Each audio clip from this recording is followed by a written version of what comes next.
What's up, guys? Curtis Riggleman here. Today I am going to go through the 10 steps of the sale with you. We're also going to touch on front-end accessories, how to present those on the lot. We're going to touch on setups and traps, both sales and customers. They are trying to trap us as well. And we're going to talk about active listening, okay? In these 10 steps, there's a lot of different versions to this. My 10 steps go as this: attitude, meet and greet, communicate, investigate, walk and choose, display in the vehicle, walk around, selling the vehicle, demo, commitment to come inside, not a commitment to purchase, commitment to come inside, then the write-up and the close. I'm going to go through the psychology of each one of these with you. I'm not just going to tell you these are the 10 steps, this is how I want you to do it. I want you to understand the psychology to it, why it works, so you don't try and reinvent the wheel, okay? Let's start with attitude. When I talk about attitude, people, obviously we need to have a positive attitude if we're in sales, if we're dealing with public, okay? You need to have a positive outlook on everything. That goes without saying, okay? Most important is you need to have a winning attitude, okay? And what I mean by that, what are you feeding yourself on the way to work? You don't get ready to work when you get to work. You get ready on the way to work. You never know when you pull up and that perfect customer is right there on the lot waiting for you and you're not prepared. You're not ready to take that up. I've seen many times where salespeople will act as though they didn't see the customer standing there because they weren't mentally prepared to get in front of a customer yet, okay? Some of your best deals are right when you walk on your shift. So are you preparing yourself on the way to work? Do you got your mind right? And are you coming to win? Okay, you're always gonna find what you're looking for. And if you're coming to work with the wrong attitude, thinking you're wasting your time, if yesterday was a bad day and you're still focused on yesterday and what went wrong and you're thinking you're gonna replay the same events today, you're gonna replay the same events. You're always gonna find what you're looking for. So when you're coming to work, you need to make sure that you're prepared to win. You need to tell yourself you're a winner. You need to focus on winning. I always had a chip on my shoulder is if I'm going to spend an 8 or 12-hour shift away from my family on a commission job, somebody's going to pay for that time. And that's the attitude you got to have when you come to work. Not just positive, not just smiling, but come to work to win, okay? Meet and greet. There's a lot of ways you get taught to do a meet and greet. I use what we call a power meet and greet, okay? And again, the psychology behind this. Most of our customers today do 15 hours of research online before they come to a lot. They spend an average of 2 weeks researching what they want. The average customer goes to 1.5 lots, less than 2, before they make a purchase. So these customers already know what they want when they come on the lot. The only reason someone would go to a 0.5 is if they did not like the person they were working with. They've already done the research, they already like the car, they already know the dealership has it. Everyone does the research online. If there's a 0.5 exist, it's because the salesman failed somewhere. So when I do my power meet and greet, I don't know if I am one or the second. But if I'm the second, I know they did not like the first. So I don't want to sound anything like the first guy did. So I'm not going to wait from a distance and say, hey, Mr. Customer, can I help you? Do you need some help? You here for sales, service? I'm going to approach everyone with a power meet and greet every time. And that's going to go like this. When I walk up, I'm going to say, Mr. Customer, welcome to Toyota of Selma. My name is Curtis. You are. First off, I want to thank you for giving me the opportunity to work with you today. My goal is to provide you with world-class service. Before we get started, can I get you something to drink, some coffee or water before we get going? 99% of the time, they'll reject this offer. It's the gesture that counts. Okay, when they tell me yes or no, from that point, perfect.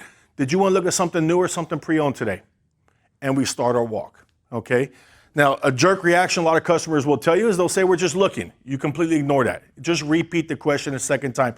Perfect. I appreciate you giving me the opportunity to show you around. Did you want to look at something new or something pre-owned today? And they will usually guide you in the direction they want, okay? So again, that power meet and greet. Welcome to Toyota of Selma. My name is Curtis. You are. Thank you for giving me the opportunity to work with you today. My goal today is to provide you with world-class service. Would you like something to drink before we get started? I have coffee, I have water. Perfect. Did you want to look at something new or something pre-owned? And you start your walk. Your meet and greet, that standstill position, is about 30 seconds. Don't start asking any questions, and don't stand there staring at each other in the eye too long. It makes people uncomfortable. You do a 30-second meet and greet. What you're trying to do is you're really trying to wow them right now. You're trying to wow them with something they did not expect. They expected the lazy, can I help you? And they were going to blow you off. That was their plan. They're expecting the people attacking their car or ignoring them. Neither one are good. They're expecting the worst. So my goal is to wow them with something they did not expect. If I'm the first, I want to wow them because they have a predetermined thought of you, which is not good. Their friends, their family, everyone has said bad things about car salespeople. And if they're the second, it's because the first guy confirmed what they thought. So I don't want to sound anything like him. So that's why I come over the top with a power meet and greet. I want to make sure I wow them. I want to make sure it's something they've never heard before. Okay? Don't get lazy on this. All right, guys. Now we're going to talk about steps 3 and steps 4. Communicate and investigate.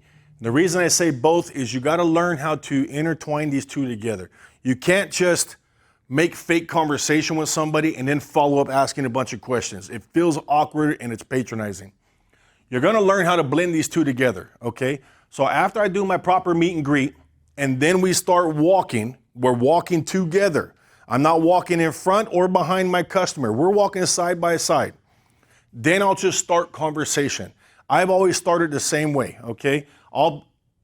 Even if there's only one person there, I'll say, so who's the lucky one getting a new car today? Excited, okay? When I say this, somebody's going to identify themselves. They say it's for me. I'm going to congratulate them. Okay, congratulations. How long have you been thinking about getting a new car? Okay, they're going to give me a time frame. Normally in this case, they'll actually start telling me stories. They'll say something like, oh, we've been shopping for a couple weeks. We went to the dealer closer to home, but they didn't have what we wanted. We called in. They told us they had it, but they didn't have it. They'll start telling you stories right now. During these stories, you better be active listening, okay? Every time they're starting to talk and tell you stories about something, they're giving you ways to close the car deal if you're paying attention. So always active listening, okay? So I'll ask them, who's the lucky one, okay? I'll always start there, okay? How long have you been shopping? Okay? If they know what they want, which most customers do, about 90% of our customers now know what they want before they arrive. If they know what they want, then I'll ask them, what is it about that one that jumped out to you? What do you like about that one?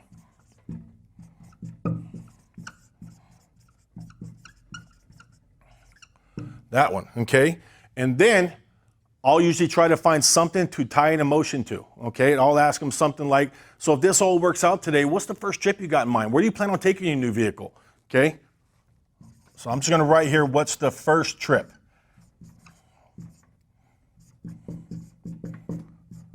Now this all plays a part in your setups, traps, and your active listening, okay? So I'm gonna go through this with you in kind of fast motion here. And then I'm going to go back and kind of identify where these traps are being set and where I'm going to use this information later in the process to close my car deal. So after I do my meet and greet, identify if they're looking for something new or something pre-owned. Do you have something new or something pre-owned in mind? They say a pre-owned one. I'll identify right there. They have an exact vehicle. Do you have a specific vehicle you came to see? And they'll say, yes, it's whatever it is. It's a 2019 Toyota Tacoma. Okay, great. Who's the lucky one getting a new car today?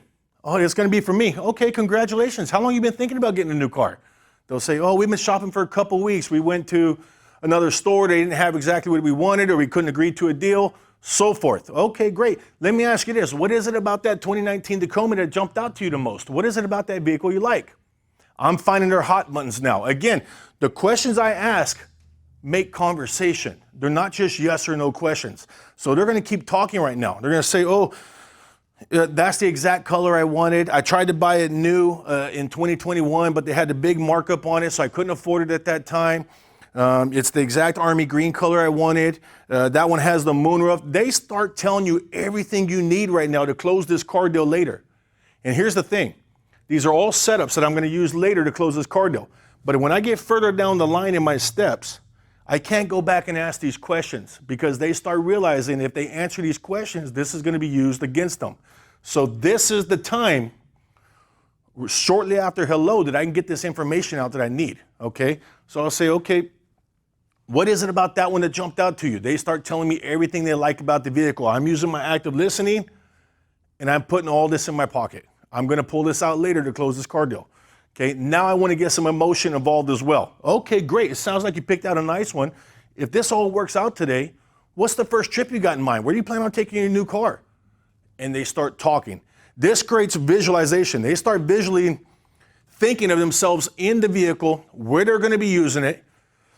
And if I could tie more things that create emotion to it, whether it be kids, grandkids, a family reunion, maybe the coast, nice cool air, anything I could tie to that to create more emotion is what I'm going to use later to close this car deal. So if they say, oh, we don't got anything in mind, I'll help them out. I'll say, so not even a trip to the coast or maybe to the foothills or something? Where would you take this car if this worked out today? Usually when I follow up the second time, not only do they tell me where they would take it, but they're telling me where they are going to take it. Because remember, these people buy a car every 3.5 years. This is an event for them. They have something planned when this transaction goes down. And then they start telling me the whole story. So remember, you're almost always gonna have to ask twice. And then they'll say something like, yeah, we plan on taking it. We're gonna go see our daughter this weekend up in San Francisco. And so we plan on taking it out there and so forth. And then I'll talk about that. That creates emotion. That creates ownership. That makes them feel as if this transaction is already done. And nobody wants to lose what they came to get. So if they start feeling like they own this already, it's going to be harder for them to give it back. That's why I go into this.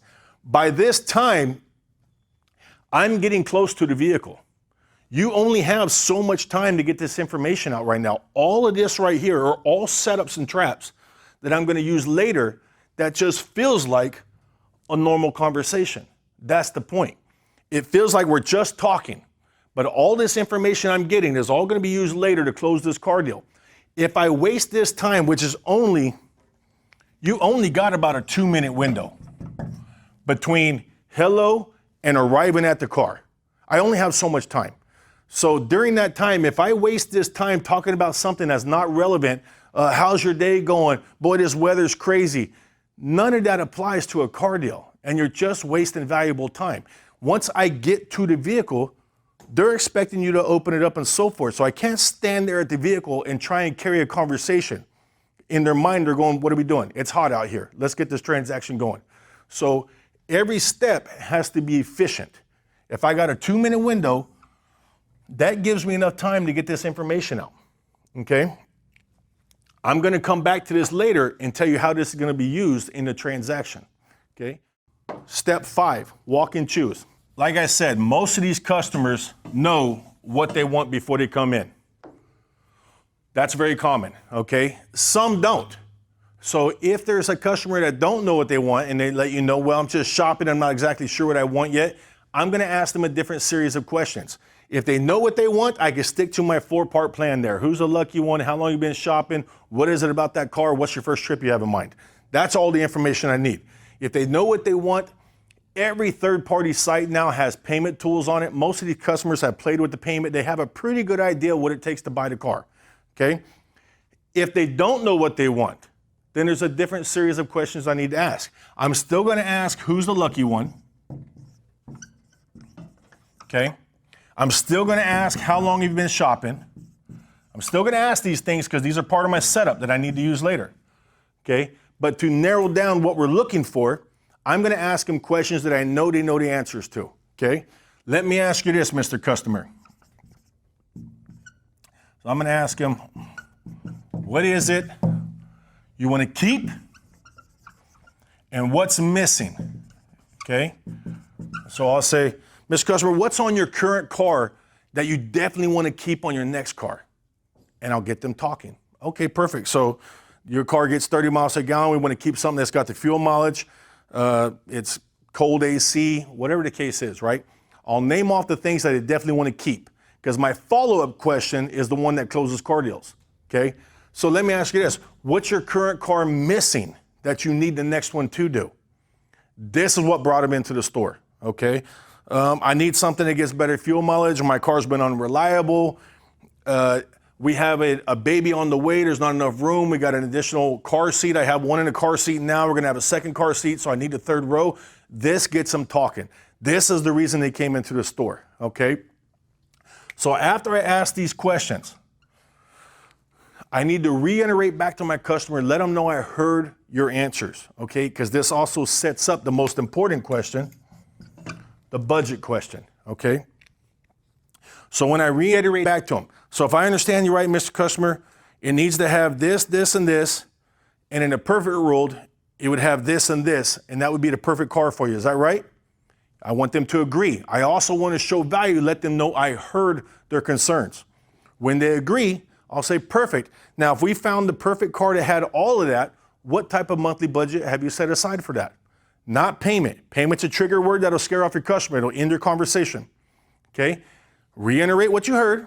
So if it had this, this, and this, that would be the perfect car, right? They say yes.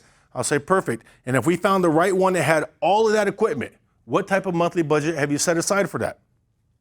When they tell me the number, if it's 500, I already know that's going to be about a $25,000 car, okay? Every 5 grand's about $100. So I know I need to land them on something that's about 25 grand. When I ask these questions, and again, this is only 10% of your clientele. 90% of our customers know what they want. But I still need to know how to treat the 10% that don't, okay?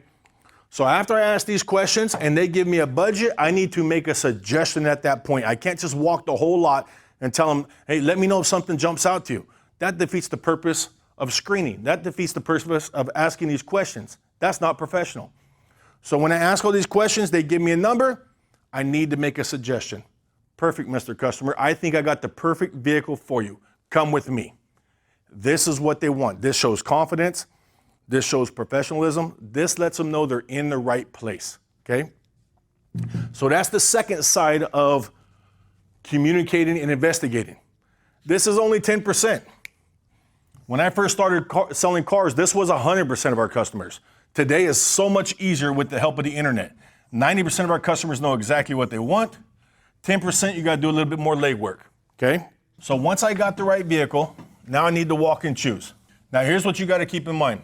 The internet has helped make people very impatient. So when I do my walk and choose, I only got a couple shots to get this right. So when I make a suggestion and I walk and choose a vehicle, and I say, Mr. Customer, when I do my walk and choose and I'm going to try and land them on this vehicle, I'll do a 2 or 3 little stabs of interest to see if I got the right one. So I'll say, Mr. Customer, this is a Toyota Highlander. This still gets you the mileage you asked for. This has got the 3rd seat, very luxurious, should work for everything that you asked for, and I believe it's in the budget that you had in mind as well. What do you think of this one? If they say, you know what, I like that. Perfect, I'm landed. If they say, no, not quite, I can't just keep showing cars. It's important to know these steps. So if I can't make the right land here, I got to back up one. I need to back up. I need to investigate a little bit more, okay? Well, let me ask you this. What's on this one that you do like? Get some answers. Now, what's this one missing that's not doing it for you? Sometimes it's as simple as the color. I don't want a silver one. My neighbor's got a silver car. I don't want the same color part next to his. Okay, so if it was just like this, but a different color other than silver, yes, perfect. Don't lock yourself into a color, just a different color than silver. Don't say what color would you like. You might put yourself in a corner you can't get out of, okay? So we don't want silver. Your neighbor's got the same one, but a different color, same model would work fine for you? Yeah, I believe so. Perfect. Come with me, okay? You only want to show 2, 3 cars max. If you find yourself not landing on the 3rd one and now you're going to go to a 4th, something's wrong. You may need to get help at this point. That's why if I don't land on the 1st one, I back up, ask a couple more questions, get a little bit more direction, and then try to move forward again. But if I don't know my steps to the sale and I don't know where I'm at in the process, I don't know how to fix these problems. I just go on showing the wrong cars until I lose the customer. Remember, these customers are super impatient. They're not going to wait around because you don't know how to do your job. They're just going to let you know that they have somewhere they have to go. They're going to ask for your card, and you're never going to see them again, okay? Once I find the right one, now we're going to talk about displaying the vehicle, okay? It's important that you pull the car out. A lot of people start selling the car while it's in line with every other vehicle. You're just being lazy about it, okay? If I don't identify this car as possibly the car, 9 out of 10 times, they end up drifting onto another car while I'm actually talking about this one, because I haven't identified this as the car. If it's in line with a row of 100, it's just one of 100. If I pull this car out by itself and I let the customer know, hey, Mr. Customer, do me a favor. Why don't you hang out right there in the shade? I'm going to grab the keys for this. I'm going to pull it right over there in the shade so we got a little cooler weather, and I'm going to open it up and show you a little bit about the vehicle. Now I'm taking one car in a lot of 500 and I'm making it one single unit. This is the first time that they actually start taking ownership of this vehicle. So you need to pull this car out. Don't be lazy about it. Some customers will try to stop you. They'll say, no, that's okay, that's okay. You insist on doing this. No, Mr. Customer, it's not a big deal. I don't want to risk denting any other cars around it. Let me pull this out. Do me a favor. Give them instructions. Customers will listen if you give them instructions with confidence. You are in a position of authority. You're the professional that they came to see. So give them instructions. Do me a favor. Hang out for me right there in the shade. It's hot out here. I'm going to go grab the key and I'm going to pull this vehicle right over there, okay?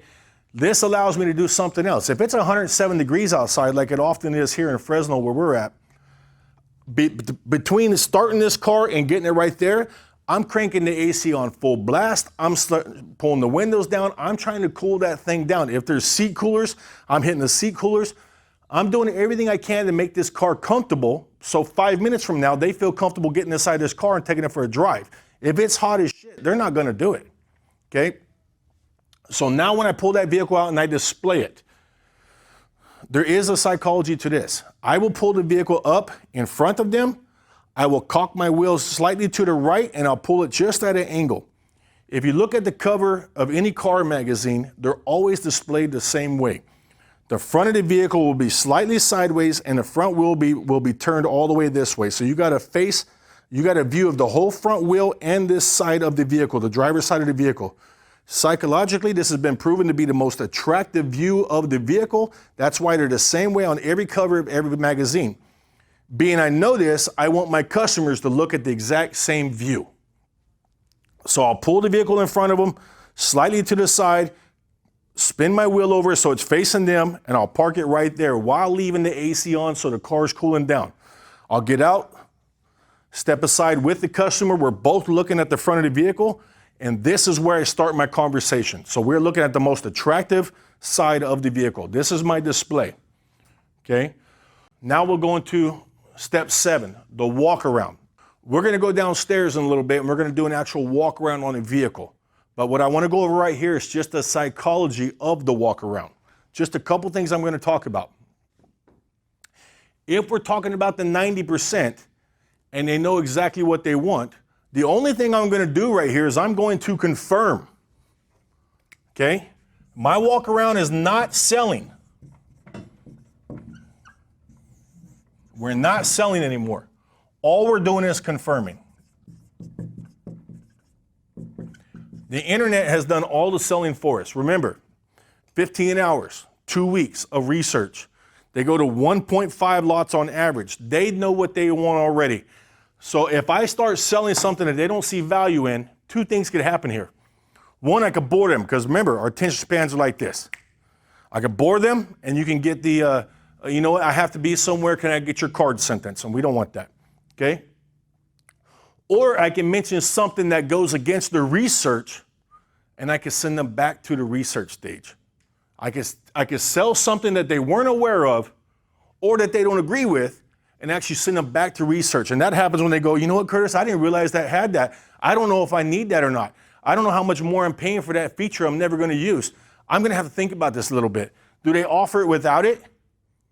And you already know right now, you just messed up. You just messed up. You can't rewind that, okay? So I'm not going to risk selling something that they either A, don't see value in, or B, sends them back to a research stage. I'm only going to confirm what they already see value in. That's it, okay? So when I've got my vehicle in the displayed mode, we're both looking at it in the same direction. That's when I'm going to ask him. I'm going to say, Mr. Customer, there's a lot of nice things on this vehicle. I don't want to go over anything that's not important to you. So what exactly is important to you on this vehicle? What do you need out of this? If they can't get started, I'll help them get started. Okay, you mentioned you have children. Is safety important to you? They're going to agree with that. They're going to say yes. I'll say, what else is important to you? Ride quality. Okay, perfect. What else? Fuel mileage. Fuel mileage means economy, not just fuel mileage. Don't get stuck on that. So economy is important to you. Is there anything else? No, I think that's it. Perfect. That's my whole walk around. I'm not going to start talking about anything else on this vehicle. I'm not going to tell them how many horsepower it's got, the 0 to 60. I'm not going to tell them the stuff that they're not interested in because I could lose them just like that. I'm just going to focus on what they told me. So when they tell me safety is important, ride quality is important, and economy is important, that's all I'm going to touch on. And again, I'm just going to confirm. Mr. Customer, I think you picked the perfect vehicle. I don't think I could have picked a better one for you. Okay. The nice thing on this, it gets 35 miles to a gallon. Not only that, I'm going to touch on a few other economy features. This comes with a 60,000 mile rated tire, which you don't got to change that out for about every 5 years. That's going to save you a lot of money. This uses a fully synthetic oil, so you don't have to change the oil for every 10,000 miles. That's going to save you some money. I'm going to touch on some other features as well because I know fuel economy means money. So what if my mileage is off by 1 to a competitor? Do I lose? No. I'm going to teach them 3 or 4 other ways they're going to save money that's going to override that. Okay? Comfort, I'm going to show them some comfort features. Safety, I'm going to show them some safety features, and then my walk around is done. The average walk around today is 2 to 3 minutes. That's it, guys. Okay? If your manager is telling you still need to do a 25-point walk around, feather open the hood, the doors, the trunk, start from the front, walk around the back. I was doing that 20 years ago. You don't have to do that today. People don't have the patience for it. The internet does all this work for us. You could actually lose more sales than you gain by overselling. Just pick the 2 or 3 items that brought them to the store, confirm they made the right decision, and just reiterate the value on what they see value in. That's it. It's so simple. It's never been easier than before. You're going to feel like you're leaving things on the table. You don't have to. This is what they see value in. This is what brought them to your store. Stick to that, okay? All right, guys, let's go into demo now, okay? So I've pulled my vehicle out, I've displayed it. We've done a walk around. We built the value in it. When it comes time to a demo, if you ask the customer to take a test drive, you're asking for a no, okay? Again, just like in the beginning when I offered out water, 99% of my customers are going to decline it. That's by nature. Most people will decline stuff that's offered to them. Just habit. If I ask my wife, what do you want to do for your birthday? I guarantee you she will say nothing, but she really expects something, okay? So if I ask for a test drive, you're asking for a no, so don't ask. Again, you're in a position of authority. They're looking to you as the professional. So suggest a test drive. Let them know this is what we're going to do next, okay? You could even use your setups when I'm doing my walk around. If performance is a concern of theirs, if safety is a concern of theirs, if comfort's a concern of theirs, use these as setups to the demo that comes next. Hey, I want you to pay attention when we hop on the freeway, how quickly this thing accelerates. So when you're down there at that stoplight and it only gives you about 60 feet to get up to 70 miles an hour, you're going to have no issues with this car. It accelerates extremely quick. If performance is an issue, I'll use that scenario. If ride quality is an issue, I want you to pay attention when we're driving this down the freeway. No bouncing. The shocks absorb everything nice and smooth. You would swear you were in a $100,000 Mercedes. I'm going to get them excited about the test drive using setup. So when it's time to go on the test drive, I really don't have to ask. They're already looking forward to it. So I'll let them know what's going to take place next. Hey, do me a favor. Let's come around to the passenger seat, have a seat. I'm going to drive us out of here. Once we get down the road, I'm going to switch you spots. Or if they're already sitting in the driver's seat, do me a favor, tuck your legs in. I'll close the door. Come around to the passenger side. Go ahead and put it in gear. We're going to take it for a drive. I want you to get a good feel for this vehicle. Don't ask. Just let them know this is what we're going to do next. Okay? Once we're on the test drive, and there's going to be a lot of scenarios where they're going to throw objections at you, why they don't want to test drive. There's going to be objections through these right here. I have other videos to help with those. Would be here quite a long time if I go over all the objections on all these. But if you deliver this message with confidence and you suggest and tell them this is what's going to take place next with authority, with confidence, 90% of the objections don't come up. More objections come up when they feel that you're uncomfortable with something. When they smell fear, when they smell a little bit of intimidation or uncertainty, they go into attack mode. I get far less objections than I did 10 years ago and way less than I did 20 years ago because my confidence is so much higher at it. So when you're delivering these messages, the more you rehearse, the more you practice, the more reps you put in, the more confident you could deliver this, the less objections you're ever going to have to deal with, just so you know. Once I'm on my demo and I'm driving out, I like to drive out first. There's a couple reasons for this. A, I want to make sure I'm on a decent road. Okay, you should have a route where you know you got a decent road where the customer gets an experience of a little bit of in-town driving, some highway driving. It's not too far, it's not too short, and it's not a shitty road. Okay, I've done where customers get to pick their own road and they pick the worst road in the entire city. And then they start picking the car apart. Man, this thing makes a lot of noises. You hear that? You hear that? Yeah, we're going through trenches right here. This is a rough terrain. So know your test drive, know where you're going. That's why I like to drive off to begin with, okay? I'll get to a certain spot where I'll switch. Once I switch and they're driving, we are no longer talking about the car. We're going back to that place of, if this works out, where do you plan on taking your vehicle? I want them thinking happy thoughts. I want them thinking emotional thoughts. I want them thinking about showing their family, their grandmother, whatever. I want them thinking thoughts of ownership. That's what I want them thinking right now. So we're not talking so much about the vehicle or the value of the vehicle. We're talking about the experience and what they plan on doing with the vehicle. That's our test drive. Somewhere along the line before we get back, that's when I'm going to get my commitment to come inside. And I'll usually do that by asking like this, Mr. Customer, so what do you think of the way this vehicle drives? Is this something you can see yourself owning? I'm going to ask questions that give easy yeses. Okay, I'm not asking them, would you buy it right now? It's too soon for that. Even though you might have been taught you get a commitment to purchase outside, stop. Don't do that no more. All I want is a commitment to come inside. Okay, we'll close them once they're inside. I just need them to come inside. Okay, so Mr. Customer, what do you think of the way this one drives? Is this something you can see yourself owning? Yeah, I like it. I think so. Perfect. When we get back, I'm going to show you what it takes to own it. You could tell me yes, no, or you want some time to think about it. I'm okay with any of the three. Is that fair enough? What they heard was, I'm going to give them information and allow them to leave. That gives me 100% yes, I'll come inside with you.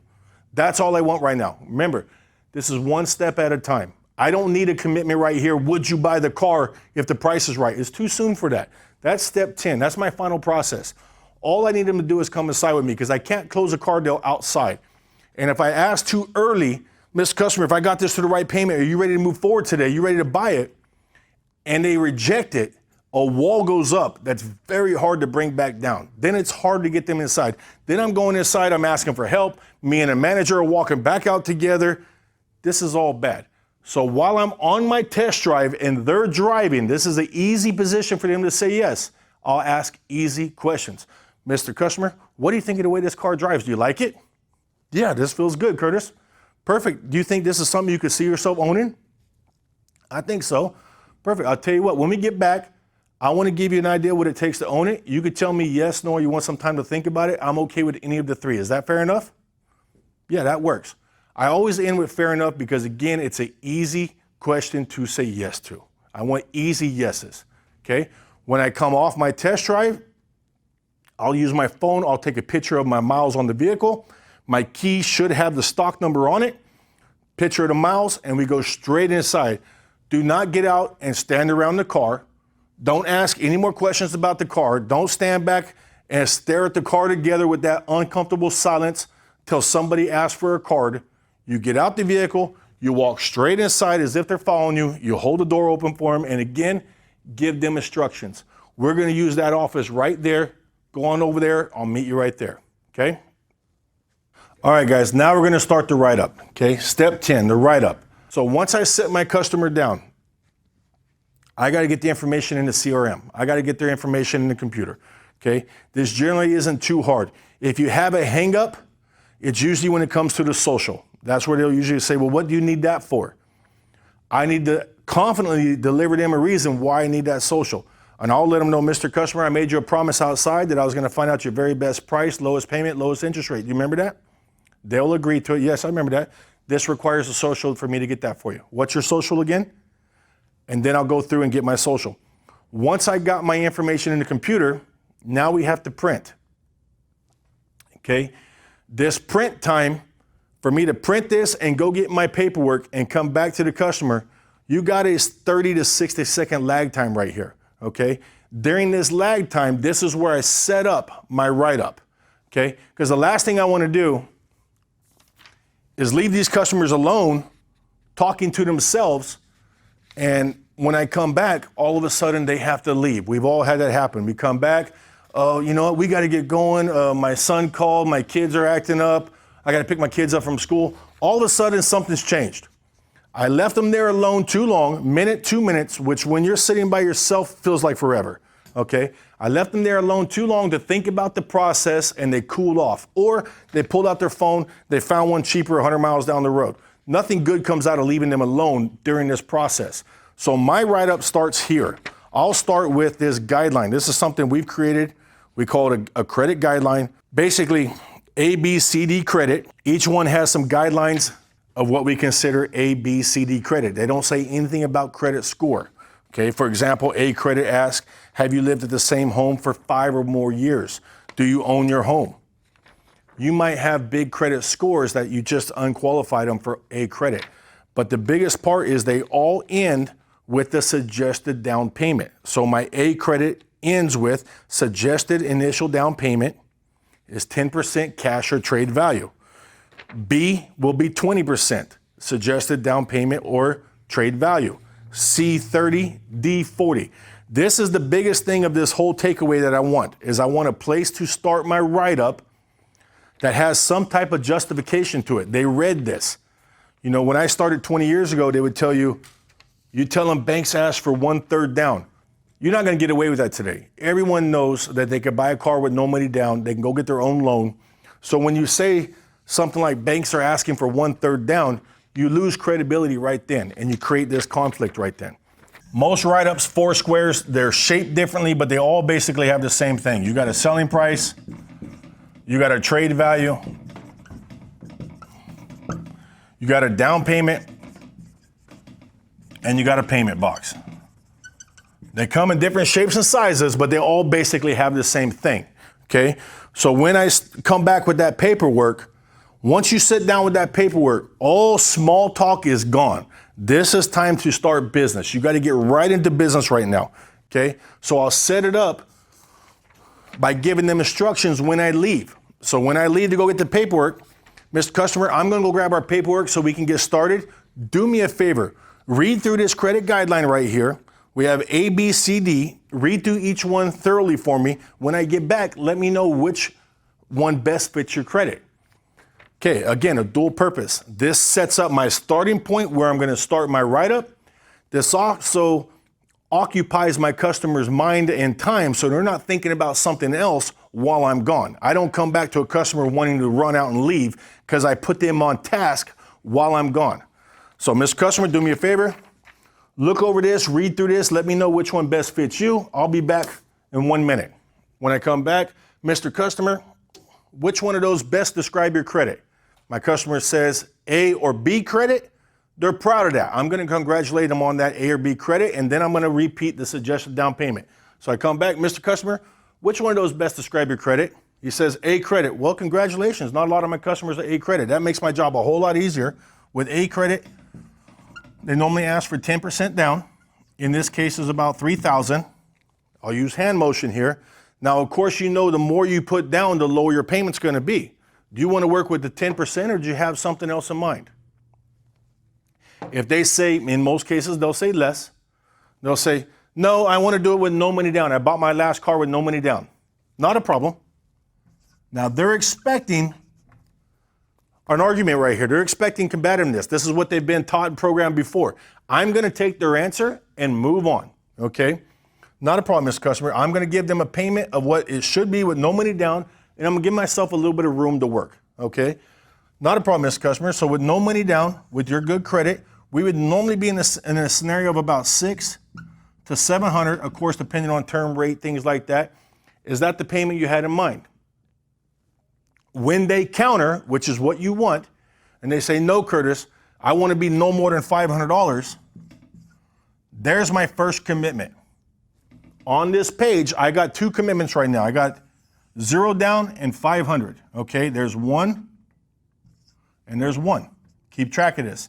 Okay, I did not argue with them or even reject their no money down when we asked for 10%. I went with the 0 down. I showed them what it should be with 0 down. They countered at 500. They now open the door to negotiate and go back over here to down payment. And I'll only use this in their benefit. I'll say customer benefits when I'm using this. Mr. Customer, let me ask you this.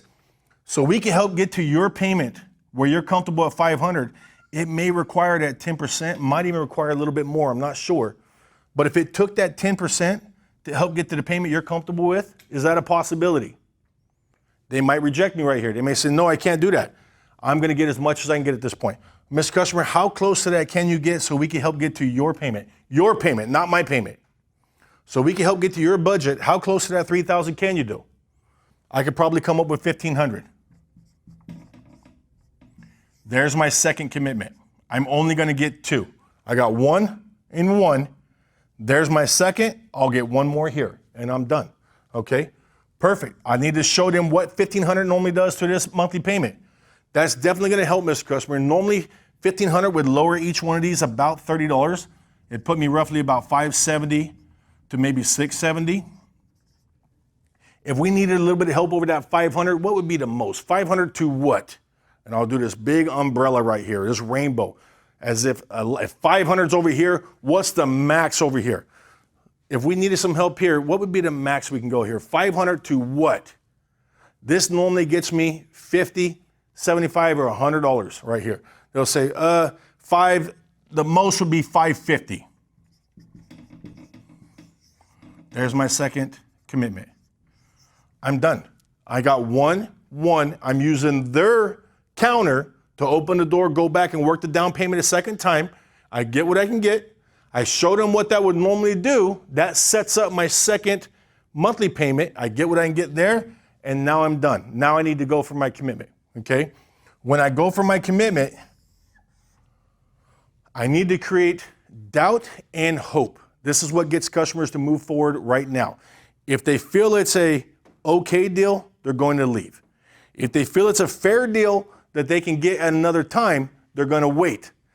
If I can create a fear of loss, if I can create a deal that's so good that they're winning this transaction, that they feel if I don't take advantage of this, this may not be available again later, that's when I get people to move forward now. So that's what I have to create right here. Okay, so I'm going to go, Miss Customer, here's what I'm going to tell my boss. I'm going to tell him I will buy now at offer. Now keep in mind, Mr. Customer, this is just an offer. This does not mean it's going to work, but I promise you, nobody's going to work harder for you than I am. Let me go present your offer and see if we can make this work. I'll flip that sheet around. I'll ask them to initial my offer, and then I'll move forward. On my way out the door, I'm going to plant that seed of doubt one more time, which is going to set up my bump when I come back. So I'll usually say, now, Mr. Customer, I'm going to work hard for you as promised. In my opinion, I think we might be about $80 away, but I'm going to do my best to make this work for you. Is that fair enough? When they say, yes, that's fair enough, I walk out the door. That last seed of doubt, but hope, they're already knowing I'm going to come back $50, $80, $100 more. When I leave the booth, they're already calculating how much over that $550 they're willing to go. This makes your bump a whole lot easier, again, with the setups. All right, guys, so that's your basic write-up. That's your basic write-up right there, okay? I use a 2-step to get my down payment, monthly payment, back forth. I rock it back forth. If you ever looked at one of my write-ups, they always look like this, okay? Now, here's another thing that's important. Everything, like I mentioned, everything is a 2-stage process. Everything has 2 purposes. I always write when I talk, okay? 70% of our customers are visual. Okay, 25% are auditorial. And there's 5% that are touchy-feely. I don't know what to do about that one. I focus on the 95%. I know if I'm talking and writing at the same time, 95% of my customers are paying attention to what I'm saying. Okay, so when I'm talking, I'm writing at the same time. I'll write, I'll draw circles, I do arrows. I'm always got movement right here. All my sheets will always look like this. And all my activity is always on the bottom page of my write-up. If I capture their attention and I keep them focused where I want them, and I'm drawing these circles and arrows, just like you're following me right now, so are they. And I keep all the attention on the bottom side of this write-up. And we never talk about this. 90% of my customers, when I'm working car deals, completely forget that there's even a price up there to begin with. When I come and I start my write-up with the instructions I gave them when I left, this credit guideline, we dive right into the write-up, and it just eliminates all the negative conversations that I don't want to deal with. It puts all the negotiation right in my favor, and it captures them into what I'm doing by keeping their attention right where I want it at all times. That's why as soon as I sit down, I dive right into my write-up. There's no more time for chit-chat, no more time for building rapport. If you haven't done that by now, it's too late. It's time to get to work, okay? Mr. Customer, did you have a chance to look over that credit guidelines?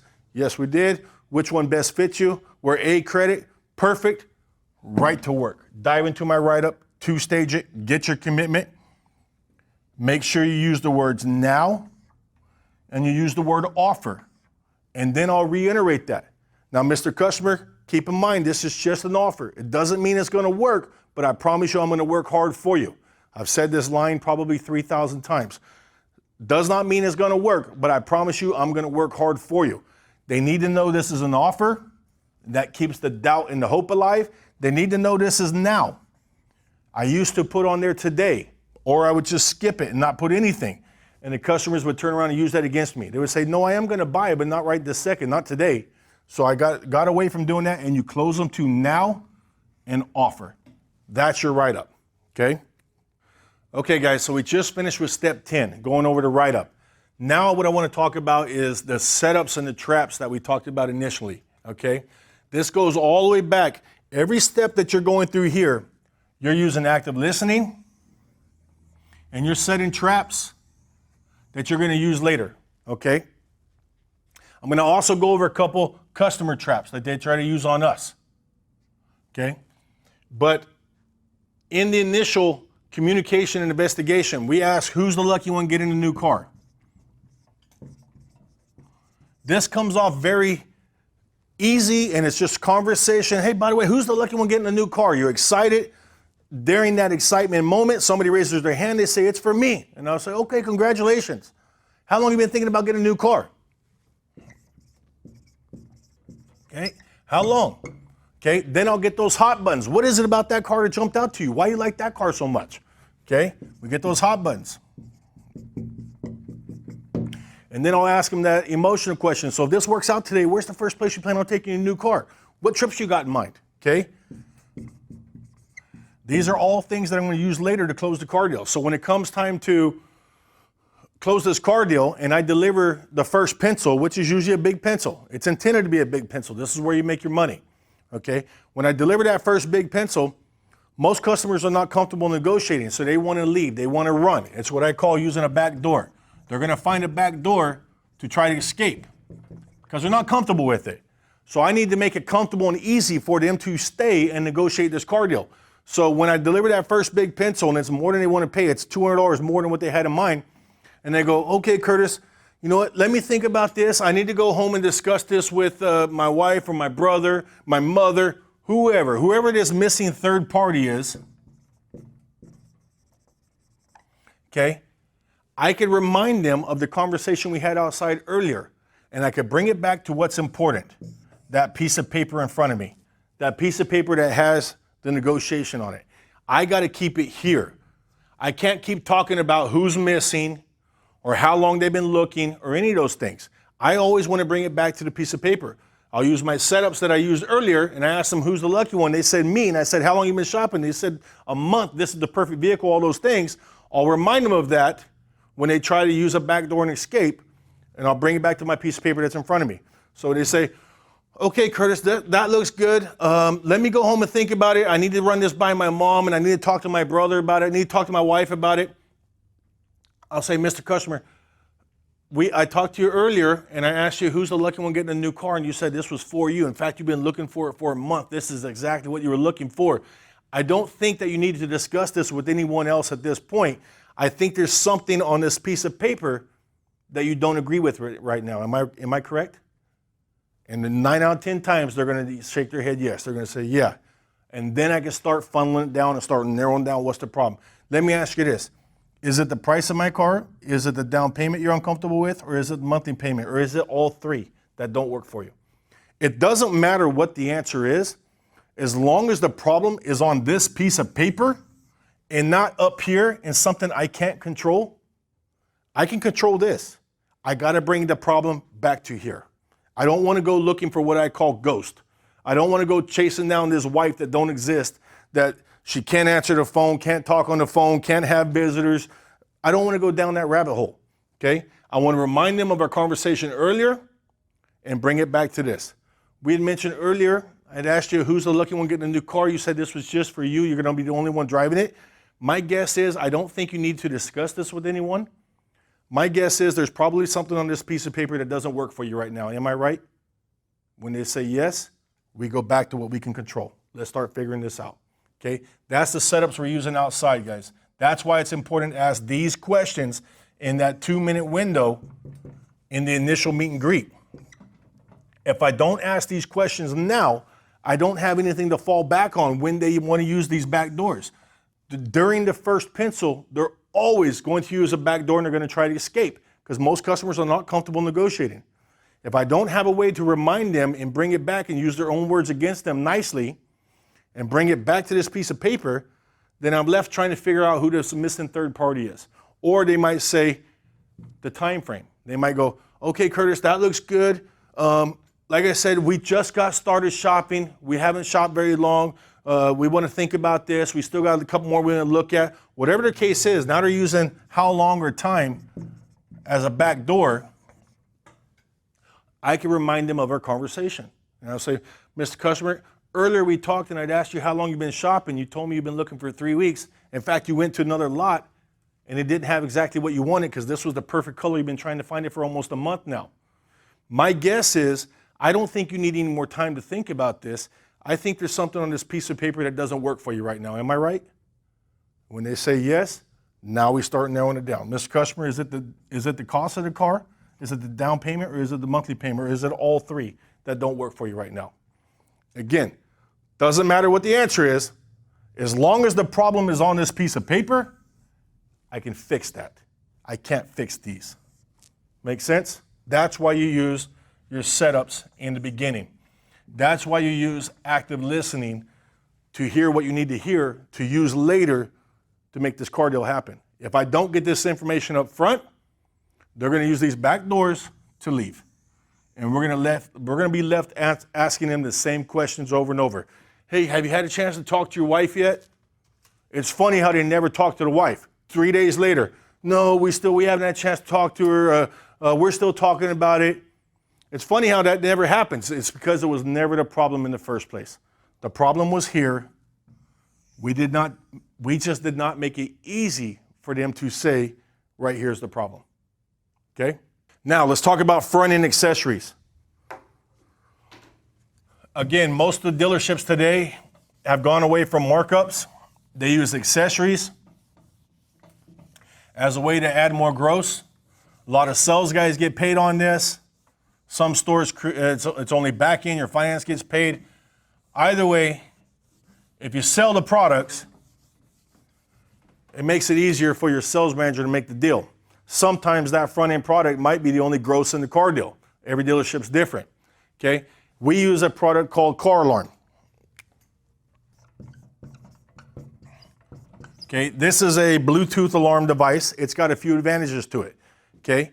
One of the things I'll try to do is after I get out my 4 fact-finding questions, if I have 15 seconds or whatever amount of time it takes for me to explain 2 benefits to this before we get to the car, that's when I mention these front-end accessories. Okay, here's what you got to remember. People want to buy. They don't want to be sold. Okay, so if I wait till we get to the vehicle and then I start selling the product, now they feel like I'm trying to sell them something for profit. And the problem is they go deaf. Even though you might be giving them value, all they're thinking is you're trying to make money on me with this, so I'm not interested in it. If they buy it, then they see value in it. For them to buy it, I can't sell it. So I'm only going to mention it. I'm going to mention what it is, and I'm going to mention a couple advantages why we use it on our vehicles, and let them know it's optional for them to keep if they choose to keep it.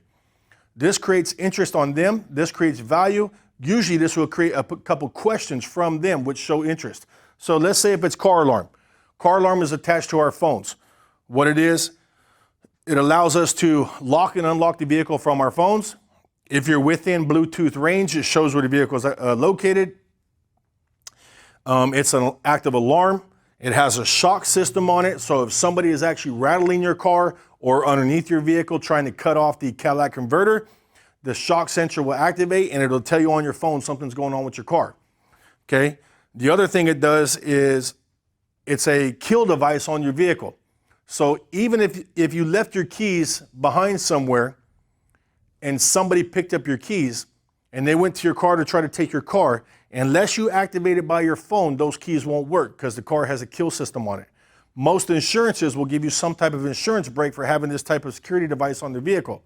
So when I walk up to the car, because I have to use my phone anyway to get into it, this is the perfect time to explain to the customer a couple benefits to this front-end accessory and then just get off it, leave it alone. So mine would go like this. When I pull my phone out, I know it takes me about 15 seconds. So I've timed this to my vehicle. I know when I got about 30 feet from the vehicle, this is time for me to pull my phone out and explain to the customer what I'm doing. So I'll say, Miss Customer, I want to show you something right here. All of our vehicles have car alarm on them. This is the device we put on all of our cars. It's a kill switch, so nobody could drive off with our vehicle. So even if we left one of the keys on the floor, or I'll give them an example they can relate to, or you accidentally left your keys in the shopping cart or Walmart, or left it in the front door overnight, even if somebody had the keys to my car, unless I activate the car by my phone, the car's not going anywhere. So that's why I'm activating it with my phone right now, okay? The other nice thing, it gives us a massive insurance break having this on our vehicles.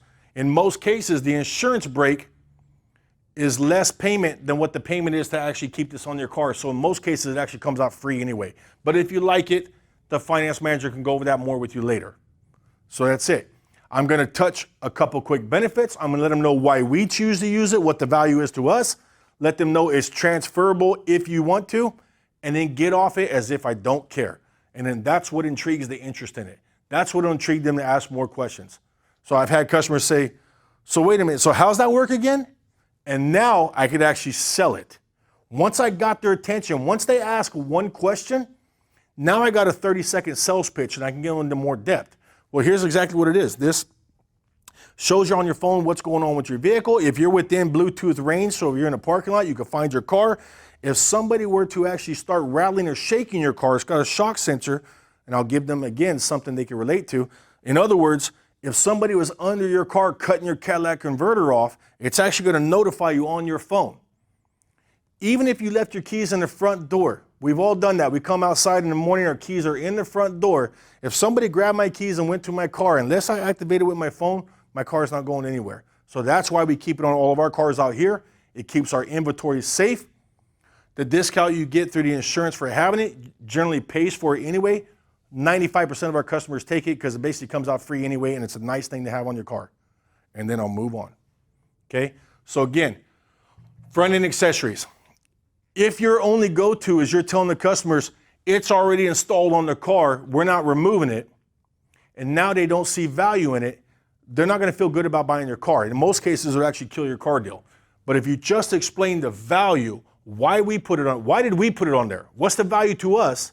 And let them buy, not be sold, most customers will buy it and feel good about it anyway. So don't be afraid of your front-end accessories. okay? Last thing I'm gonna talk about, markups. We keep markups on our cars. A lot of dealerships don't anymore. But one thing with the markup is you need to be able to have the confidence to hit this head on. Address it straight on. Customers will ask questions like, they see the sticker, and then we got the markup right beside it, and they'll go right to the markup and they'll say, what's this? They already know what it is. What they're asking you right there is, what's your confidence level in delivering that to me? Is this real or is this fake? I'm going to determine that by your ability to answer that question right now. Okay? So you got to hit this head on, because that's what they're doing, is they're testing you. They're not asking what that is. They know exactly what it is. Everybody has seen a markup at this point. They're testing, is this real or is this fake? And they're determining that by your action on how you handle that question. So I like to hit it head on. And I'll say, Mr. Customer, that's our added markup. We mark it up $29.95, and that's why we actually sell more of these vehicles than all my competitors. And this will catch them off guard a little bit. I've had customers, why is that? That don't make sense to me. And I'll say, Mr. Customer, most of my competitors are marking these cars up $59.95. I've seen some as high as $99.95 because of demand. We come in at a fair price at $29.95, and we outsell everyone. Perception is reality. So if I can make them believe $29.95 or $39.95 is a good or fair deal, then that's what it is. If I can make them believe that I'm still the cheapest around because I care about my customer and I'm giving a fair price up front, then they're going to feel good about that markup. But if I'm afraid of it, and I'll say, oh, well, that's the markup, but when we go inside, we could ask my boss and we could do it for MSRP or lower. You're never going to get a shot at keeping that markup right there. You just killed all your chances of getting that. In fact, you're going to have a hard time even holding MSRP. So do not be afraid of the markup. Whatever word track you come up with, you need to hit it head on. Because if they feel that you're afraid of that or that you're intimidated by that question, they won't stop attacking that question. Then that's the only thing they're concerned with. Then it even turns into scenarios where they'll say, well, go talk to your boss. Let them know I'm not going to pay that. I don't want to do anything else unless you get that markup waived. That becomes the biggest topic of the whole thing. We haven't even test drove the car yet, and that's all they're thinking about. And that's because of you. Because you did not address it confidently. You didn't have a way to attack that head on. You tried to run from it. They smelt that fear, they smelt that intimidation, and then they went into attack mode. So if you carry markups, learn how to address it head on. All right, guys, so there you go. There's our 10 steps here. Okay, we've covered the 10 steps to the sell. Again, I wanted to give you the psychology of why they work, why we use these 10 steps. It's important that you memorize these so you always know where you're at in the car deal. Okay, we talked about setups and traps. Okay, active listening. You're listening in these conversations so you can use these tools later to close the car deal. We talked about how to address front-end accessories, let the customers buy, not be sold. And we talked about how to address these markups. We're going to go outside now. We're going to do an actual walk around on a vehicle. That's what's coming next. Okay, guys, we're going to do a walk around now. As you can see, I've already got the vehicle pulled out and displayed. Like we talked about earlier, displaying the vehicle is important. So we're going to stand, if I'm with my customer, I'm standing at this angle right here. So we are looking at the most attractive view on this vehicle. And this is where I'll have a little bit of a conversation with them. And this is where I'll generally ask them a couple questions up front, because again, I'm not selling, I'm just confirming. So I'll say, Mr. Customer, now this is a very nice vehicle you chose right here. I don't want to bore you with anything that's not important to you. What is the most important things for you on this vehicle? And again, if they need help getting started, if they mention they have kids, if they mention they're going to be traveling a lot, they're using this for work, they're behind the road a lot, I'll give them something to get them started based on the information I collected earlier. In this case, if they have children, I'll say, now you mentioned you had kids, so I imagine safety is important to you. They're gonna say yes. I'll say, what else is important to you? Curtis, I do a lot of driving for work. It needs to be comfortable. It needs to get good mileage on it. That's all I'm gonna focus on right there. They gave me safety, they gave me comfort and ride quality, they gave me economy. That's my whole walk around, guys. And this whole walk around is only 2-3 minutes. So when I go over these features on this vehicle, I'm only gonna touch on the couple topics he gave me, and that's all I'm gonna talk about. So this is really a 2-minute walk around. More important than the walk around is the setup. Making sure you display it correctly, making sure you're looking at the most attractive view of the vehicle, and get the 2 or 3 things you're gonna talk about from the customer. Don't just start popping the hood and walking around the car and talking about everything, because you might be boring the shit out of them and they're gonna leave it on you. So just focus on what's important to them, okay? If I'm doing a used car like this one, the thing with used cars, you can buy them anywhere, and most stores will have the same used cars. So I'm not so much selling my used car right now as much as I am the dealership and myself. So I'm gonna sell the dealership on a used car. So my line when I talk about a used car, my walk around is very, very short. I'm more selling the dealership than anything else. So I'm gonna start with, I'll say, Mr. Customer, let me tell you why more people in this area buy their used cars right here than anywhere else. Every single one of our used cars go through our certified shop. They get inspected by a certified technician. Whatever needs to be fixed, replaced, or repaired is done before we bring it out on the lot. Once we bring it on the lot, we back it with a 6-month, 6,000-mile warranty just in case anything got overlooked. But here's the crazy thing. Only about half the cars we put in the shop actually pass our inspections and make it out. The rest get shipped back to the auction. They'll end up on other lots somewhere else. A lot of times I'll see those cars cheaper. They end up somewhere else. We don't sell them here. So what I'm letting my customer know right there, I'm building value in the dealership. I'm letting them know we inspect our cars thoroughly. We inspect them so thoroughly, only about half had passed our inspections. We back them with a 6-month, 6,000-mile warranty in case anything got overlooked. I let them know they get checked out by a certified technician. Okay, certified is another trigger word. Most certified vehicles carry 14% more gross than non-certified. Now, I didn't tell them this vehicle is certified. I told them it got checked out by a certified technician. They could take that however they want. I also let them know only about half our cars pass our inspections. If they don't pass, we run them through the auction. They end up on other lots, oftentimes cheaper. So what I'm doing right there is another setup. I'm getting ahead. If they say down the road, hey, I saw this same car somewhere else cheaper, I could agree with them and not be combative, and I could let them know I've seen some cheaper myself as well. We focus on making sure our customers get good quality cars so you come back and buy another one from us in the future. If you bought a car just because it was cheaper and it was a bad car that gave you a lot of problems, would you go back from that dealer and buy another car? Of course you wouldn't. We make sure we give good quality cars that our customers appreciate and they come back and buy from us again. So I'm getting ahead of, I saw it cheaper somewhere else, can you match it? No, I can't match it. I'm aware they're cheaper. We focus on the quality, giving good cars to our customers so we get repeat business. That's my whole used car walk around.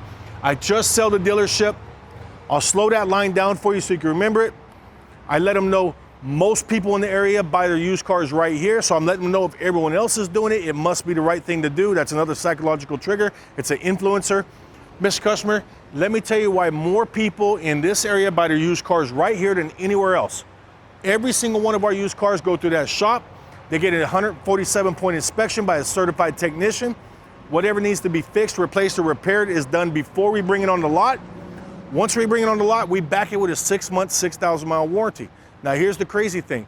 Only about half our cars that we put in the shop actually pass our inspections. The ones that don't pass, we send them back to the auction. I see those cars on other lots, oftentimes cheaper. We focus on giving good quality cars to our customers here. Then I'll say, let me go grab the key, we'll open it up, or if it's already right here running, we take the next step. Do me a favor, hop in that driver's seat, I'll hop over here, we're gonna take it for a drive, see how it feels. But I'll give them instructions on what's gonna take place next, and I move the transaction forward. That's my whole walk around today. The whole old school 15, 20-minute walk around of what the manufacturer says you should do, or how the guy taught you 20 years ago, that stuff don't apply anymore. The internet does all that for us. All we got to do is confirm they're making the right decision and confirm they're buying from the right place. Everything else is taken care of. That's your walk around.